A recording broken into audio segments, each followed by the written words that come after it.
Evening, welcome to the Derby debrief live from Pride Park Stadium. Owen Bradley with former Rams captain Shaun Barker alongside. Derby County's wait for their first home win of the season goes on after a 1-0 defeat at home to Preston this afternoon. And the only goal came in the first half. Midway through, Alfie Devine with a fine finish, enough in the end for Preston to take the points and a rare win against the Rams in the league. Derby much improved after half-time. Patrick Agyemang caused havoc after he was introduced at the break. But no breakthrough for the Rams, who failed to score for the first time this season.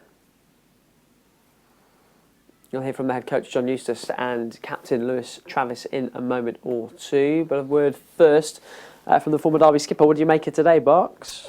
Started really poorly. The first 45 minutes we were nowhere near where it needed to be.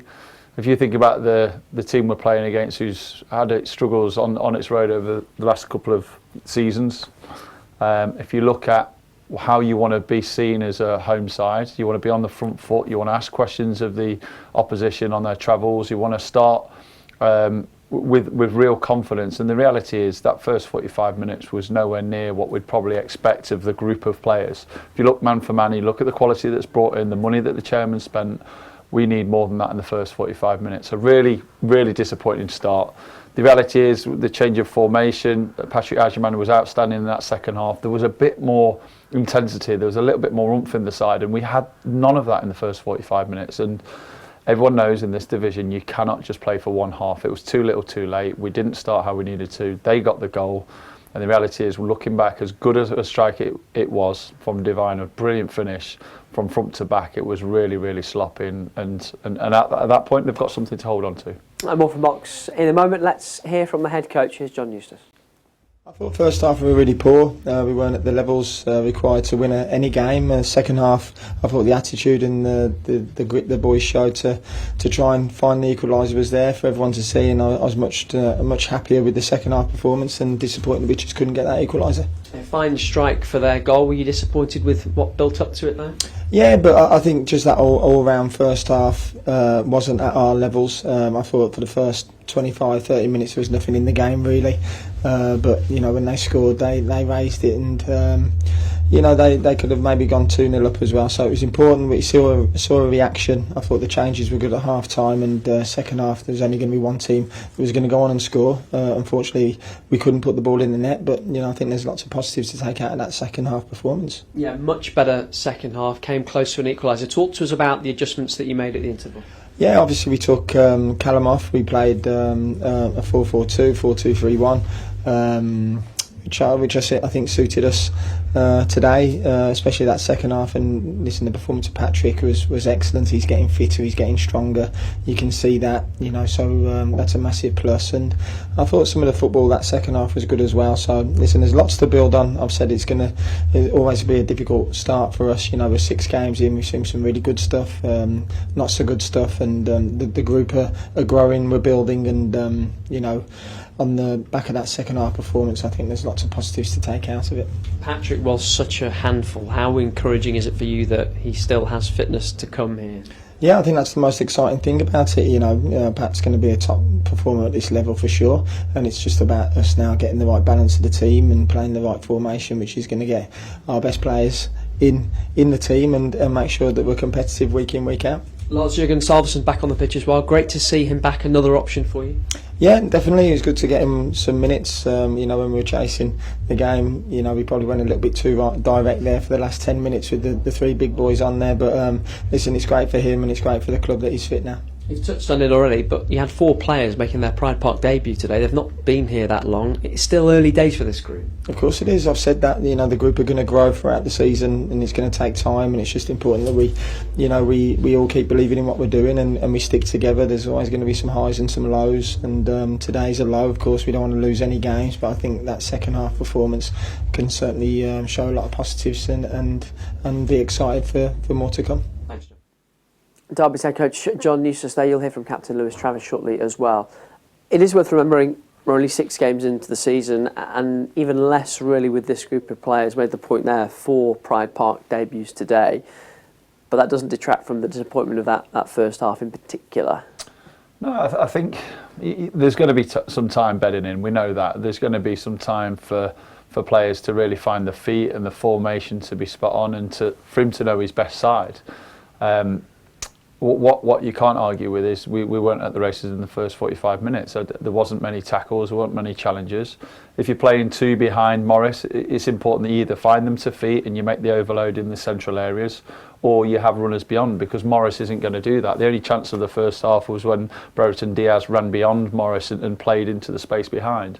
Now, as soon as Adjiman came on, it was just a different style. There was runs in behind, there was stretching the pitch, there was still physicality with there, but the formation seemed to suit the players that were out on the pitch a lot more in that second half. But still, challenges, battles, duels, all those things, I thought we were half a yard away from where we needed to be in that first 45 minutes, and it was better in the second half. And ultimately, you get the ball back quickly, you're more aggressive to win it back, you have more time on the ball, and there was much better detail in the second 45. And did the goal sum up the issue with the first half, in respect of, as fine as a strike as it is from Alfie Devine, and it's a great finish and there's nothing that Zederstrom can do to pick it out of the corner, but he was given that half a yard of space in front of the back four to exploit?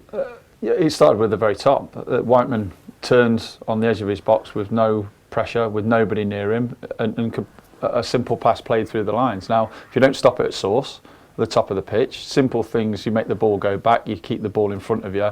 The first pass just eludes so many players, and at that point you've got 2 or 3 players out of your shape, out of your formation, out of your structure, and then they were able to play through the pitch without really getting tested at all, without anyone being 2 or 3 yards away from him before it even gets to Devine on the edge of the box. There was so much wrong before the brilliant finish that I'm sure they'll look back and say, we were switched off, we weren't alert, we weren't ready to deal with that first pass, and as soon as that happens, we know you can get punished at this level. So, and it wasn't the first, that's the bit that we got punished with. The reality is, for that first 45 minutes, it was for either team to take control. I said it, 30 seconds before the goal went in, it was for either team to take control today, and unfortunately, we didn't use that opportunity into full effect in the first 45 minutes, and then after that, the second half, you're chasing, you're looking for that little bit of joy, that moment of quality. We had opportunities, we didn't take them, and ultimately Preston had that little bit to hold on to, and the keeper on a couple of occasions made some brilliant saves to keep them at 1-0 as well. Yeah, one thing to be really encouraged about from Derby's point of view was the impact of Patrick Adjiman. I can't remember a time when we've given player of the match to someone who came on as a substitute. We may have done at one stage, but such a handful when he came on. Some great moments, a couple of turns, a couple of chances. On another day, he maybe turns it around for Derby. Yeah, I don't think if you're looking at giving a player of the match to a substitute who probably didn't get the goal and didn't win the game for you, you've got to look at impact, right? So firstly, I thought Patrick was brilliant. He was brilliant at West Brom because he offered a different threat, and he was outstanding when he came on today and deserved a goal, let's be honest. He deserved an opportunity for the ball to hit the back of the net. What he brought is enthusiasm, he brought a physicality, he brought a braveness to try and hold to feet, to try and turn. Every time he found himself in the wide positions, he had one thought, that was get at defenders. And it also probably tells you of the level of the other players that played 90 minutes. There's a couple that could probably say, I did my job today, and the rest were below par over that 90 minutes. So between the two, it's exciting to see him. Unless something major happens, I would be shocked to not see him start the next game. He's got a chance to get a little bit fitter, a little bit more work on the training ground, but if he doesn't start the next game, it'll be a big surprise. Derby benefiting from the lack of midweeks at the moment, so they do have a full week to prepare for each game. And there's been a lot of talk about the shape. We know that earlier in his career, John Eustace has played 4-2-3-1 quite a lot, and that was sort of what he went to second half today. Do you think after today he might give that more of a sustained go? I think so, because Morris can drop in that little 10 position. I thought Morris did well at times, dropping in, trying to create, building through him the deeper he came. You want him obviously higher up the pitch because that's where he gets his goals. But I think we'll go back to the 4-2-3-1. I do, especially at home. Maybe away from home, you've got the back five, a little bit more defensive security.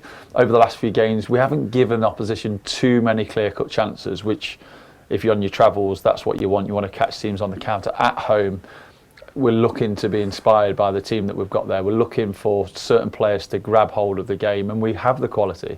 That's why I think John's not too concerned. He'll be disappointed as much as he says about the positive reaction at half-time, he is going to be disappointed that we didn't have more over the 90 minutes today. But he wants that patience because he knows there's quality in there. He knows that he's got a lot of the players, that he's been backed. There's players in numerous positions that have a similar level of quality. Now, he didn't have that last season. He has got it this year, and it's up to those players to make sure that the manager picks him. And that's going to be difficult for John over the course of the season because of the quality he's got. But if you're not performing, you come out and the next person goes in. And Patrick, for me, will start the next game based on the fact that he's come on twice, he's performed twice, he deserves his shot. We'll clip that up and save it for next week when the team news comes out. Let's bring you some more reaction from downstairs. We can hear from Derby's new captain. He led out the side for the first time today, Lewis Travis. Yeah, I think first half we were too passive. Very disappointing performance first half. I think we needed more quality on the ball, more accountability off the ball. But second half, obviously, we ended up changing shape. We took the game to them, but I feel like that it was too little, too late, to be honest. What was the mood of the message from the head coach at half time? I think even before the game, we want to grow this team to be like, we want to be going at home against Preston to beat them, take the game to them, because we feel like we've got better players than them. Simple. But yeah, like I said, I think we were too passive first half, and yeah, it didn't go to plan, to be honest. How encouraged were you by the second half performance, particularly first half of the second half, when you really caused some problems? Yeah, massive. I think obviously even first half we created chances, but second half we were very good. It was loads of intensity in and off the ball. We took it to them. They didn't know what was going on. But I feel like we should have been doing that first half. I'm not too sure why we didn't, to be honest. But yeah, I think we just need to replicate that second half performance for the rest of the season. And in terms of this team, you were one of 4 to make their Pride Park debut today. Do we have to remember it is still very early days for you all? Yeah, I think, and even me and a few other lads come in really late, obviously, and it's been a bit of a tough pre-season, especially for myself. I wasn't allowed to train for 2 weeks, so it's like coming in and you can't really gel with the boys straight away. But yeah, I think we're all a fantastic group of lads we've got there, but yeah, we just need to put it right on the training ground and replicate that second half performance. You've been here as a visiting player before. What was it like to be at Pride Park as a Derby County player for the first time? Yeah, it was obviously a great honour to captain the boys today in front of the home fans. But yeah, it was a fantastic atmosphere. The fans were always with us. But yeah, it's going to be fantastic playing there every other week. First time we've spoken to you since you were given the armband. Just tell us what that conversation is like with the manager. Obviously, you've won it for him before. Yeah, I think the gaffer knows what I'm about, and quite a lot of the boys know what I'm about. And I'm not a selfish person at all. I just want the team to do well, and I believe we've got a good enough squad here to be in that top 6. So yeah, I think I just want to drive the lads on every single day in training and show on the pitch. Is it a question to you? Does he say, do you want to be captain, or does he just sort of say, Lewis, you're my guy? Yeah, it was obviously it was a conversation. It was a conversation between ourselves, and he obviously likes the way I'm captain, because obviously under Blackburn I was there. But yeah, I think it's a great honour to be captain in this football club. So even if it was a question, I'd have snapped her up. And what are you seeing from this group? As you said, you've not been here all that long, but what are you seeing from your new teammates in that dressing room? Yeah, I think, like I said, obviously we've not really had loads of time to gel as a team, whereas most teams probably have. So I feel like when we get that together, I think we're going to be a great force this season. But yeah, I think we just, as a team, we need to have a little bit more belief on and off the ball, because I think we've got a fantastic group of players, so we just need to go show that on the grass every week. That's Lewis Travis, Derby's captain. Results from the Championship weekend so far. Then Middlesbrough are off to their best ever league start after victory over West Brom last night. In the lunchtime games today, wins for Birmingham and for Queen's Park Rangers. Big story at Ewood Park this afternoon. Blackburn leading Ipswich, who were down to 10 men with 10 minutes to go when the game was abandoned due to a waterlogged pitch. We'll have to wait and see what the EFL's decision is with that one. Big win for Hull over Southampton. Big win for Wrexham at Norwich.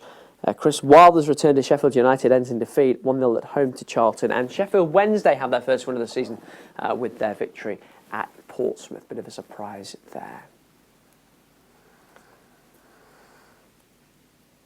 That's all from us for now. If you want more reaction, it'll be on the website dcfc.co.uk for that. We'll be back next week. See you then. Goodbye.